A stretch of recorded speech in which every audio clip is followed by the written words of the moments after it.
Hello there and welcome to another easy tutorial. Please like and subscribe for more, and if you need a tutorial on something, leave it in the comments. In today's tutorial, I will be showing you how to edit a video with Capcut PC. Start by going to the link in the description, or just typing in Capcut in your browser. If you don't have an account yet, make one here. If you do, just type in your email, press continue, and choose sign in. After that, you should be on the home page. Now click on Create New, or start with one of the templates. For the sake of this tutorial, we will go with Create New for now. Be sure to check out my other Capcut PC videos in this playlist. Anyway, after you hit Create New, you are ready to import some media. Put in any media you want to edit with by clicking the Upload button on top.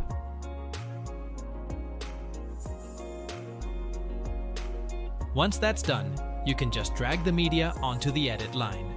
You can now shorten or lengthen your videos, cut them, delete some parts, and much more. But that's something for the next videos in this playlist. Thanks for watching, and let me know which easy tutorial you want next.